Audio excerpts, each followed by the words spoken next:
در شهر پشاور پاکستان گروه پلیس تعییناتی خاص در میان معلمان یک مکتب درس استفاده اسلحه و حمایت از جنگجویان را تعلیم داد.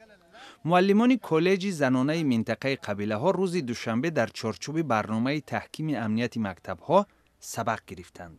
این برنامه بعد حمله طالبان بالای مکتب زیر نظارت نظامیان که حیات بیش از 150 نفر اکثرا کودکان را از بین برده است تهیه شد. در شهر کابل بار دیگر اعتراض پرخشم مسلمانان بر ضد مجله هجوی فرانسوی شارلی ابدو که در صحیفه هایش کاریکاتورای پیغمبر دین اسلام را جای داده است دایر شد.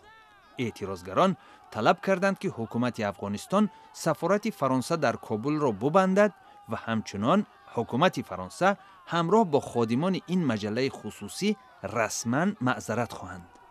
گردهمایی‌های ضد شارلی ابدو تا این زمان در کابل، جلال آباد، هرات و دیگر شهرهای افغانستان نیز برپا شده اند.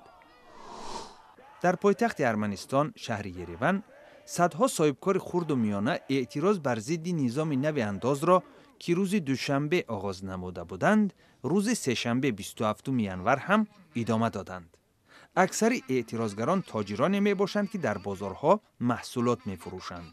آنها می گویند طبق نظام نو تاجران 1% انداز سپرده وقت زیادی را برای پر کردن سندها صرف می کنند و برای آنها بهتر می بود که انداز در میزان 3.5% باقی مانده از کاغذبازی آزاد می بودند. در بلگراد پرزیدنت سربیا تومیسلاو نیکولیچ روز بین المللی یادبود قربانی های هولوکاست را با زیارت از سجمیست اردوگاه کنسنتراسیونی سالهای جنگ دوم جهانی گرامی داشت. نیکولیچ دیپلمات‌های کشورهای خارجی، جماعت یهودیان و لولیان در نزد مجسمه قربانی‌های هولوکاست گل گذاشتند. 27 ینور سال 1945 ارتش شوروی اردوگاه کنسنتراسیونی اوشویتس را آزاد کرده است. این روز همچون روز بین المللی قربانی‌های هولوکاست یاد می شود.